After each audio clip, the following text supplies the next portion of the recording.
And now, on Seaside Whispers Radio, gardening with Gardener Bill.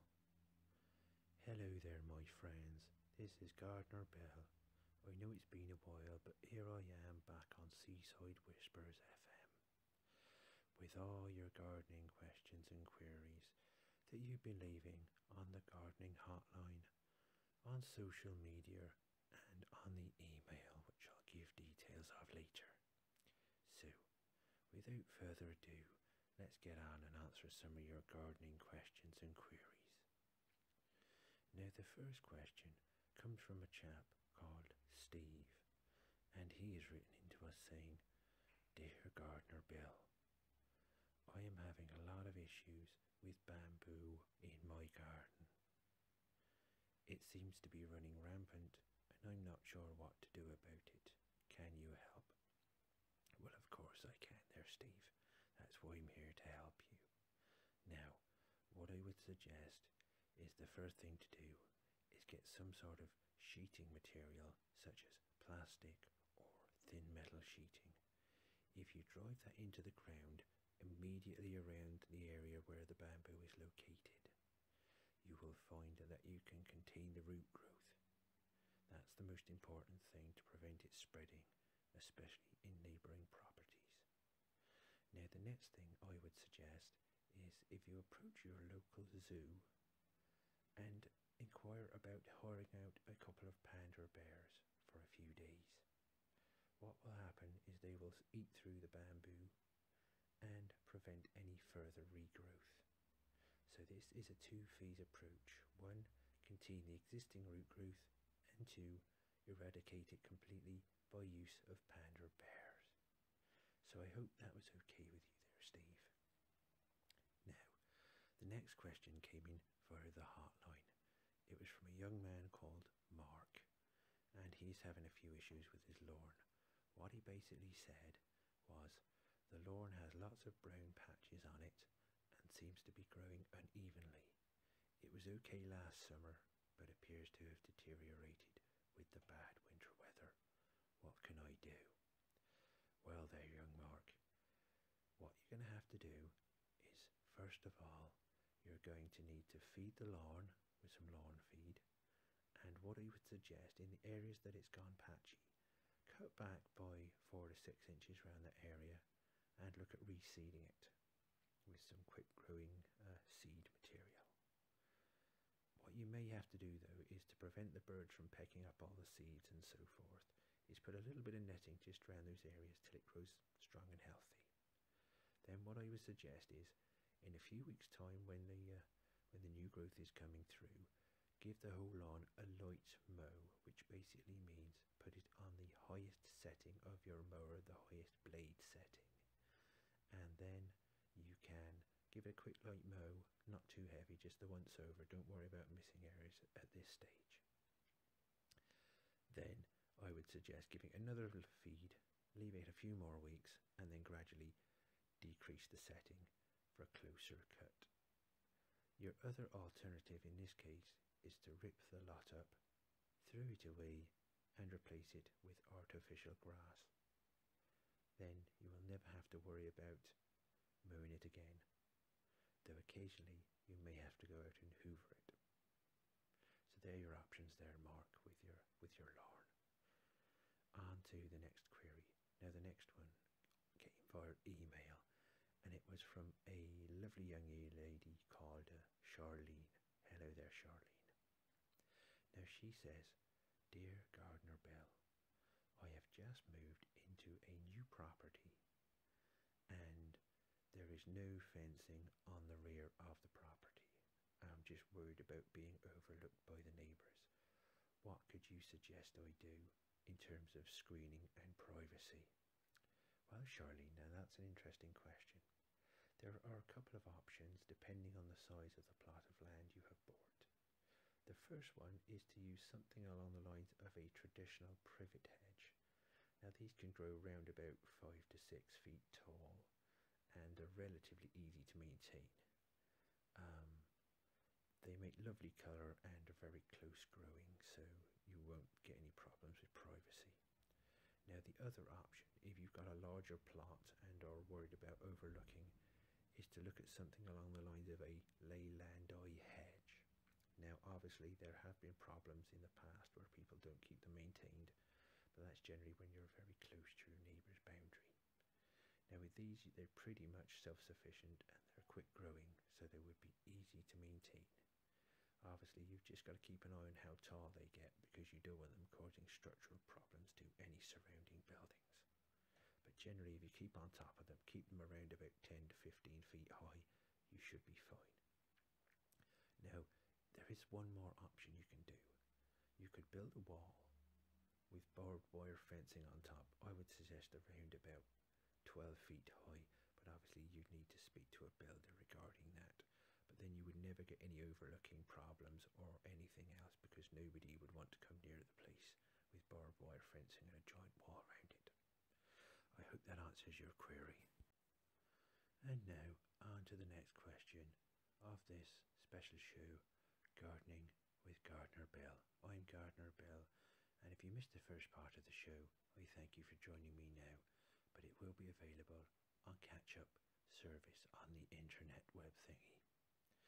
Now, the next question has come from Darren and Amanda, and they basically say, our property has been overrun by Japanese knotweed in the garden. Oh dear, that doesn't sound good. It is invading from the next door. What do you suggest we do? Well, there are a couple of options here. One is you can go to your local council to seek specialist advice. It would probably need some strong chemicals, so obviously if you've got children or animals around, this might not be the best solution, but obviously you may have to cordon off part of the garden to get it sorted out.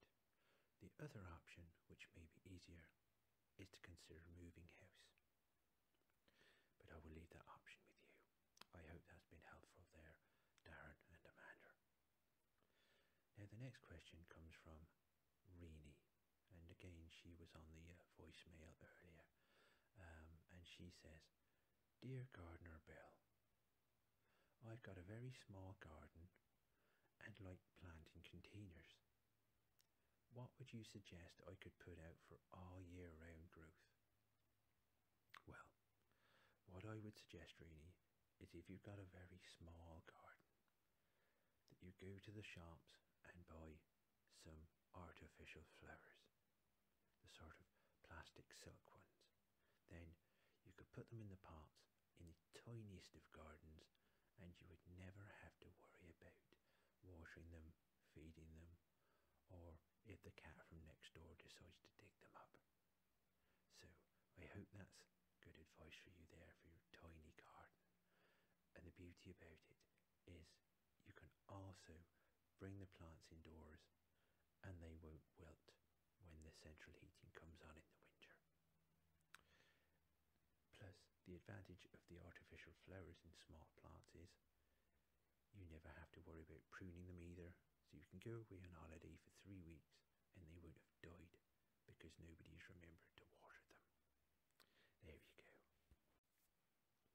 And now on to the next query, here with me, Gardener Bill. Now this next query comes from Grace, and she says, Dear Gardener Bill, I like watching wildlife in the garden, especially the little insects such as bees and butterflies. What kind of plants do I need to put in my garden to attract these? Well, Grace, there is an obvious choice here, and that would be the buddleia. Now the buddleia grows year after year. It's got tall stems, usually purple, but they can be other colours, and it's got a reasonable spread to it, but it attracts the wildlife like no other plant.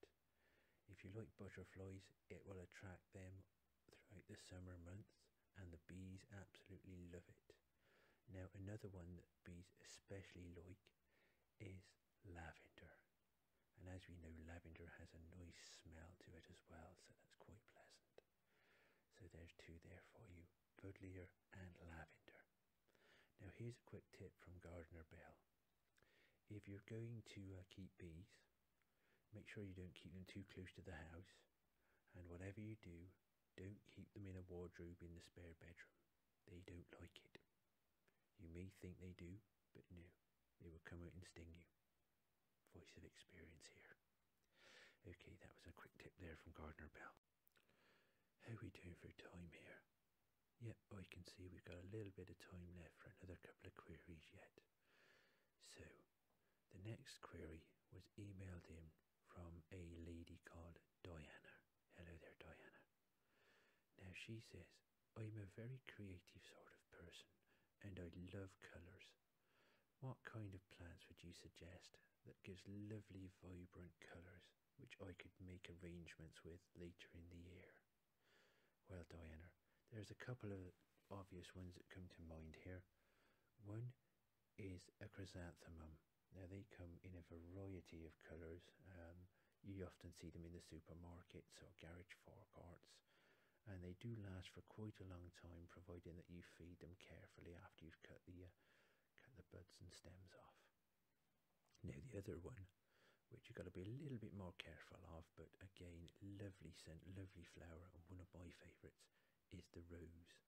Now there are so many variety of roses out there. You practically have got thousands, in fact.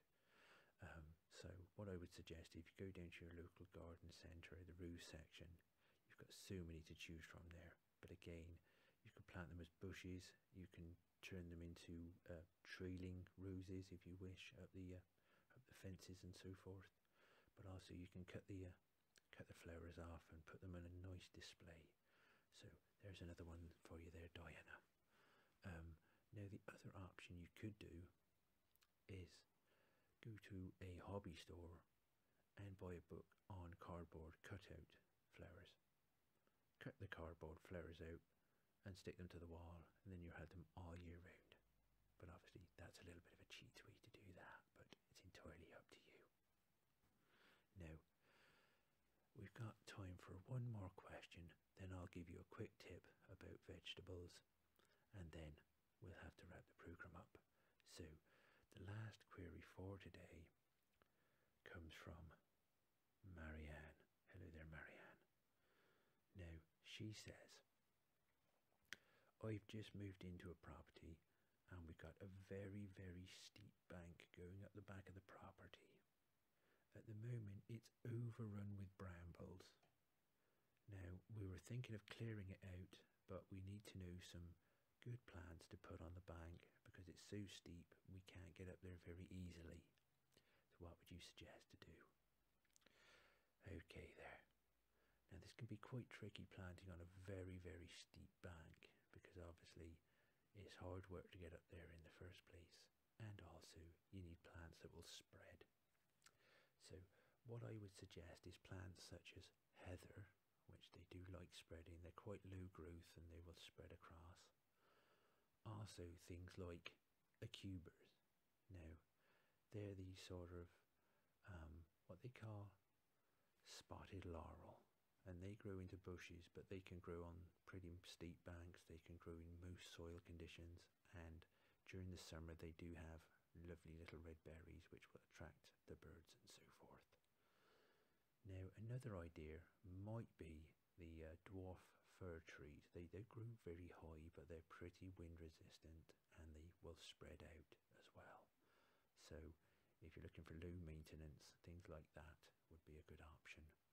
Now I would also suggest going to the garden centre and just check on other sort of bush type plants. I mean the ilex type plant, which are related to the holly, are also good in most conditions and they don't mind sun and a bit of wind.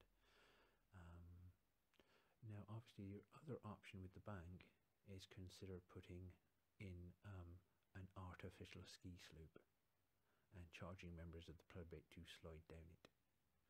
And maybe that is something you could consider depending on planning permission on the ground if you really want to say start a business from home. But you've got a few options there, and the ski slope being the last of them, depending on if that's what the sort of thing you like in your garden. And also if you have kids, it's very good fun. Anyway, we're nearly running out of time on this on the show today, so just leave me. Oh, sorry, I'll just leave you here with one quick tip for growing potatoes. If you want to grow potatoes, use seedling potatoes, because if you plant frozen potatoes, they won't grow very well. And that's it for this week for gardening with Gardener Bill.